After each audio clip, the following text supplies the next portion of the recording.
Dear teachers, welcome to JSN English Learning. இந்த வீடியோவில் நம்ம எரர் ஸ்பாட்டிங் எக்ஸசைஸ் பண்ண போகிறோம்.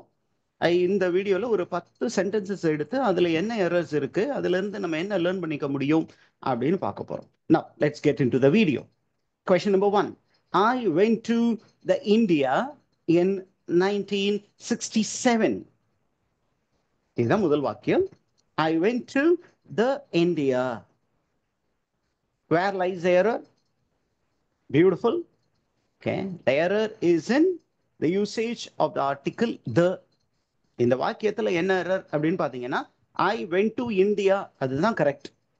The இந்தியான்னு போட்டிருக்கோம். இந்தியா என்பது ஒரு நாடு. அந்த நாடுக்கு முன்பு நம்ம என்ன பண்ண மாட்டோம், டெஃபினட் ஆர்டிகிள் the பயன்படுத்த மாட்டோம். நாடுகளா நார்மலா நாடுகளுக்கு முன்பு நாம் பயன்படுத்துவதில்லை. ஒரு சில எக்ஸெப்ஷன் இருக்கு. எக்ஸெப்ஷன் என்னென்ன அப்படின்னு பார்த்தீங்கன்னா, இப்போ நாடுகளின் கூட்டமைப்பு அப்படின்னு இருக்குங்க, த யுஎஸ்ஏ, த யுஎஸ்ஏ அப்படின்னு பயன்படுத்துவோம். ஓகே. அப்புறம் த யூகே, த யுனைடெட் கிங்டம்ஸ். அந்த யுனைடெட் அப்படிங்கிற ஒரு வார்த்தை வருது இல்லையா, அதுக்கு முன்னாடி அந்த மாதிரி பேர் கொண்ட நாடுகளுக்கு மட்டும் அப்படி யுனைடெட். நம்மளது வந்து யுனைடெட் அரப் எமிரேட்ஸ், யுஏஇ அப்படிங்கிறத வச்சுக்கோங்க. த யுஏஇ அந்த மாதிரி கூட்டமைப்புகள் இருக்கும் பொழுது அதற்கு முன்பு நம்ம டெஃபினட் ஆர்டிகல்ஸ் பயன்படுத்துவோம். த அப்படிங்கிற டெஃபினட் ஆர்டிக்கலை பயன்படுத்துவோம். மற்ற நாடுகளுக்கு முன்பு நாம் பயன்படுத்துவதில்லை. இதே ரூல வந்து இன்னொரு இடத்துலையும் நம்ம சொல்லுவோமா, எங்க வந்து த பயன்படுத்தக்கூடாது. Okay, the is not used. இதை அப்படியே நோட் பண்ணி வச்சுக்கிட்டீங்கன்னா ரொம்ப யூஸ்ஃபுல்லா இருக்கும். The is not used before proper nouns. ஒரு நபருடைய பெயர் இருக்கு இல்லையா, அந்த பெயருக்கு முன்பு ஜெரால்ட் என்னுடைய பெயர், த ஜெரால்டுன்னு பயன்படுத்தக்கூடாது.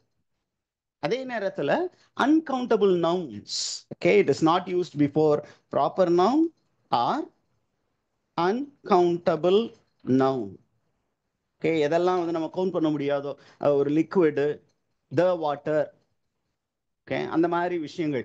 அப்புறம் அந்த மாதிரி விஷயங்கள், அதாவது ரொம்ப மைன்யூட் பார்ட்டிகல்ஸ், அதற்கு முன்னாடி அன்கவுண்டபிள் நவுன்ஸ், அதற்கு முன்பு நாம் என்ன பண்ணுவதில்லை, நார்மலா த பயன்படுத்துவதில்லை. Only the context decides it. But நார்மலா ரொம்ப முக்கியமானது, ப்ராப்பர் நவுனுக்கு முன்னாடி த பயன்படுத்தவே கூடாது. அதே மாதிரி நாடுகள் அப்படின்னு வரும்பொழுது ஒரு நாடு, அந்த நாட்டிற்கு முன்னாடி த பயன்படுத்துவது தவறு. அந்த தவறு இந்த வாக்கியத்தில் உள்ளது. இப்போ அடுத்த வாக்கியத்திற்கு போவோம். I have been in the United States since a year. இதுல என்ன சார் பிரச்சனை அப்படின்னு கேட்டீங்கன்னா, இந்த சின்ஸ் அப்படிங்கிறது தான் நமக்கு, சின்ஸ் அப்படிங்கிறது யூசேஜ் இருக்குல்ல. நார்மலா சின்ஸ் நம்ம எப்படி பயன்படுத்துவோம், இந்த வாக்கியத்தை என்ன டென்ஸ் பயன்படுத்தியிருக்காங்க அப்படின்னா have been அப்படின்னு பயன்படுத்தியிருக்காங்க. அப்போ இது என்ன tense? I have been. Okay, this is present perfect tense. Okay, present perfect.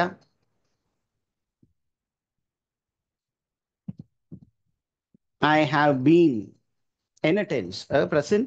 இங்க have இருக்குது, இந்த been இருக்குது perfect tenseக்கு. இங்க பாத்தீங்கன்னா I have been in United States since. since அப்படிங்கிறதுக்கு அப்புறம் என்ன வரணும் அப்படின்னு கேட்டீங்கன்னா, since வந்தால் நார்மலா என்ன போடுவோம், ஒரு இயரை மென்ஷன் பண்ணணும். You need to mention the year. இப்போ சின்ஸ் அப்படிங்கும்போது ஒரு இயரை, ஒரு பர்டிகுலர் இயரை மென்ஷன் பண்ணணும். சின்ஸ் அப்படிங்கும்போது சின்ஸ் 2024 அப்படின்னு பயன்படுத்துறோம். இதுவே a year நீங்க சொல்லியிருக்காங்க, அப்ப இந்த இடத்துல நம்ம என்ன பயன்படுத்தணும், the wrong usage. இது வந்து wrong usage. since அப்படிங்கிறது wrong usage. சரியான யூசேஜ் என்ன அப்படின்னா, the சரியான யூசேஜ் இஸ் for. for அப்படின்னா டியூரேஷன், எவ்வளவு கால அளவு அப்படின்னா ஏறக்குறைய ஒரு ஆண்டு நான் இந்த யுனைடெட் ஸ்டேட்ஸ்ல வசித்து இருக்கிறேன், இப்போ வசிச்சுக்கிட்டு இருக்கிறேன். ஓகே, வருது ப்ரெசன்ட் பர்ஃபெக்ட் கண்டினியூஸ் டென்ஸ். அடுத்தது okay, next one present perfect நேரத்தில் கண்டினியூஸ் டென்ஸும் போட்டுக்கோமே.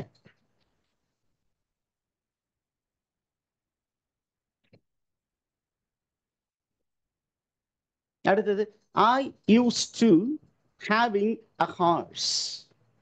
ஐ use to having a hours.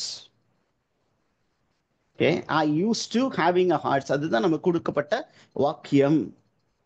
இதுல என்ன எரர் இருக்கு? ஓகே, டூ இருக்கு. இந்த டூவுக்கு அப்புறம் நார்மலா நம்ம verb plus ing அப்படிங்கிற அந்த யூசேஜ் பயன்படுத்த மாட்டோம். ஐ யூஸ் டு அப்படின்னு கொடுத்தோம்னா நம்ம என்ன பண்ணணும்? ஓகே, ஐ யூஸ் டு அப்படின்னு வரும்பொழுது பின்னாடி ஹேவிங் என்பது வராது. இன்ஸ்டெட் ஒரு base form of the verb வரணும். ஐ யூஸ் டு என்ன வரணும்? have. அந்த verb plus ing ஃபார்ம் வராது அப்படிங்கிற மாதிரி தெரிஞ்சுக்கோங்க. டூவுக்கு அப்புறம் verb plus ing ஃபார்ம் வராது. அப்ப I used to have a horse. என்கிட்ட ஒரு குதிரை இருக்கும், என்கிட்ட இருந்தது, நார்மலா வச்சிருந்தேன் அப்படிங்கிற meaning. Question number 4. I am used to get up early. I am used to get up early. used to அப்படிங்கிறது என்ன? Okay, I am used to. Okay, okay, used to அப்படிங்கிறது இந்த இடத்துல ஒரு verb. அந்த வேர்புக்கு அப்புறம் ஐ யூஸ் டு, அந்த use to அப்படிங்கிற அந்த ஒரு வேர்புக்கு அப்புறம் வரக்கூடியது நார்மலா என்ன ஃபார்முலால வரும் அப்படின்னா, we normally use a gerund. I am used to getting up early. அப்ப இந்த இடத்துல கெட் அப்னு இருக்கு, இதுக்கு பதிலா என்ன ரீப்ளேஸ்மெண்ட் வரணும்? verb plus ing. ஏன் அந்த ஃபார்முலா இங்க போட்டுருவோமா? we have to use verb plus ing form பயன்படுத்தணும். ஸோ சரியான யூசேஜ் என்ன? I am use to getting up early. I am use to, நான் பழக்கப்பட்டு விட்டேன். எதற்கு பழக்கப்பட்டு விட்டேன்? எழுந்திருக்கிறதற்கு, காலையில் சீக்கிரமாக எழுவதற்கு பழக்கப்பட்டு, அது கெட்டிங் அப் அப்படிங்கிற இதுதான் ஃபார்முலா. யூஸ் டு அப்படின்னு வந்துச்சுன்னா பின்னாடி verb plus ing ஃபார்ம் வரணும் அப்படிங்கிறத தெரிஞ்சு வச்சுக்கோங்க. Next one, I have a lot the animals that live in, sorry, I love a lot the animals that live in Australia.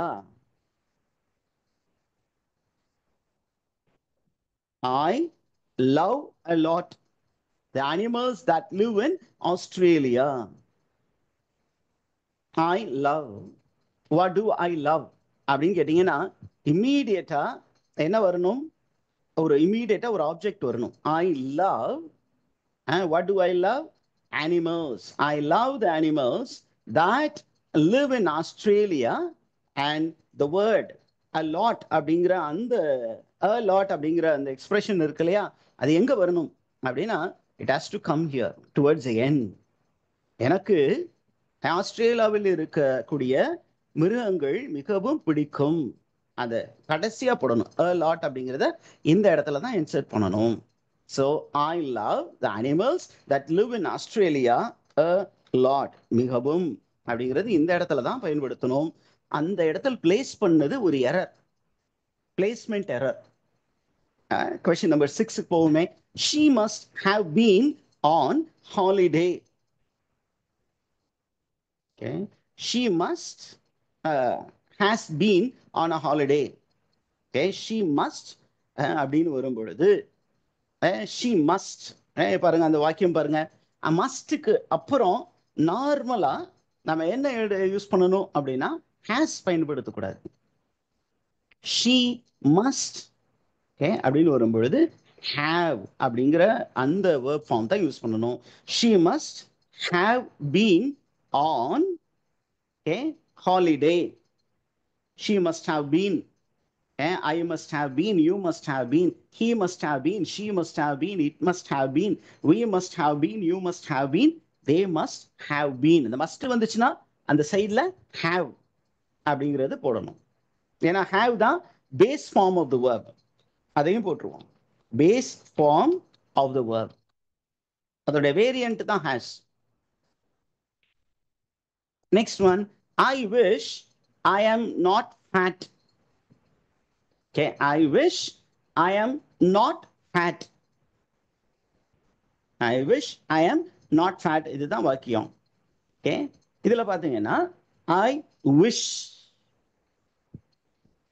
Okay, I wish. அப்ப என்ன correction? I wish. Okay, I wish. Okay, இதுல ரெண்டு use பண்ணலாம். I wish.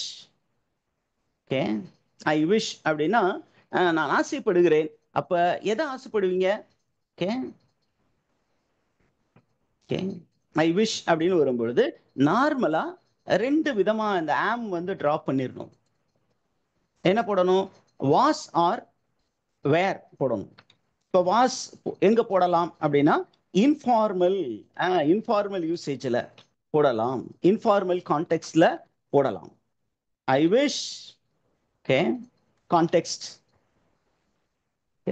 ஒரு informal கான்டெக்ட்ல I wish I was not fat. நான் ஃபேட்டா இருக்கேன், எனக்கு என்ன ஆசை, நான் ஃபேட்டா இல்லாம இருக்கலாம். இது வந்து இன்ஃபார்மல். இதுவே ஃபார்மல் அப்படின்னா ஐ விஷ் ஐ வேர். என்ன பண்றது, நான் குண்டா இருக்கிறேன், ஆனா என்னுடைய ஆசை என்ன, நான் குண்டா இல்லாமல் இருந்தால். So this is formal usage. Formal கான்டெக்ட்க்கு இதுதான் பயன்படுத்தணும்.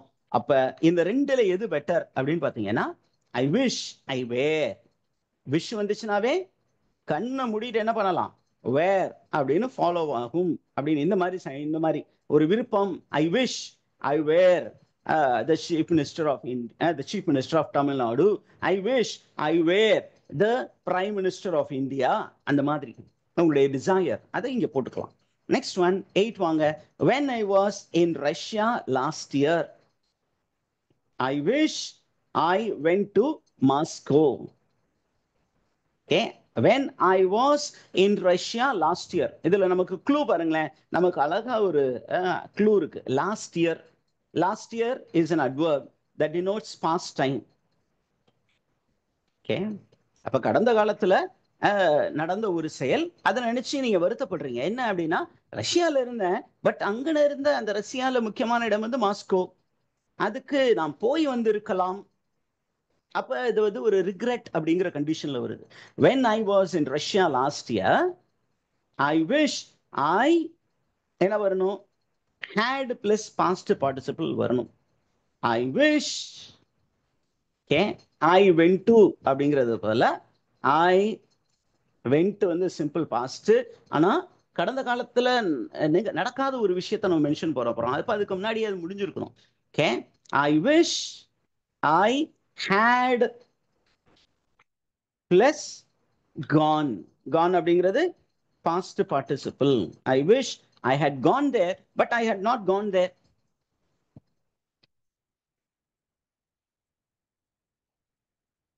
நான் போய் இருந்திருக்கலாம், ஆனால் போகவில்லை. நான் போய் இருந்திருக்கணும். அப்ப past perfect போடணும். I wish I had gone there. The situation is past regret. அதையும் இங்க நோட் பண்ணி வச்சுக்கலாம். This sentences expresses past regret. Okay, நம்ம செய்ய முடியாதது அதை நினைச்சு வருத்தப்படுறோம். The next one, question number 9. The sun is very strong. The sun is very strong. I wish. நான் என்ன நினைக்கிறேன், இன்னைக்கு ரொம்ப ஸ்ட்ராங்கா வெயில் அடிக்குது சார், ரொம்ப மோசமா அடிக்குது sir. I wish. I wish வந்தாவே என்ன வரணும், had.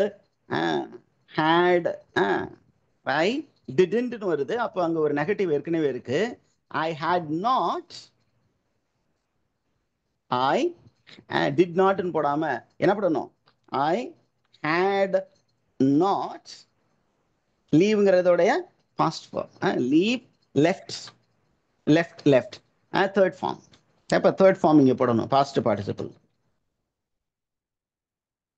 I had not left. I had not left my sun cream in the hotel. The sun is very strong. இப்போ ரொம்ப ஸ்ட்ராங்கா இருக்கு.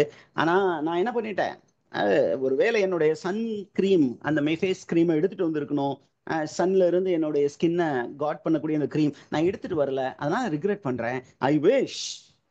அப்ப என்ன வரணும்? ஐ டிட் நாட் வந்து ஹேட் நாட்னு மாத்தணும் பெர்ஃபெக்ட் டென்ஸ்ல. அப்ப தேர்ட் ஃபார்ம் வந்துடும். ஹேட் பெர்ஃபெக்ட் அப்படின்னு போட்டோம்னாவே third form of the verb V3 past participle போடணும். I hadn't left my sun cream in the hotel. The last one, I am not used to. I am not used to. அந்த used to அப்படின்னா அதுக்கு பின்னாடி என்ன வரணும்? நம்ம ஏற்கனவே சொன்னோம். யூஸ்ட் டுக்கு பின்னாடி வரக்கூடிய verb வந்து verb plus ing ஃபார்மா இருக்கணும். That is, it should become a gerund. What should it become? Verb plus ing. இந்த verb plus ing நம்ம என்னன்னு சொல்றோம்? gerund. ஓகே, அப்ப அந்த இடத்துல gerund வரணும். அப்ப இதனுடைய do உடைய verb plus ing ஃபார்ம் என்னது? doing. I am not used to doing the homework. எனக்கு டூயிங், அந்த ஹோம்ஒர்க் செய்யற பழக்கமே கிடையாது. Doing. That's the end of the 10 sentences. Hope you have had a great learning. We will continue to post more video. Kindly keep following JSN English Learning. Kindly subscribe and get all the videos that is posted immediately into your inbox. Thank you.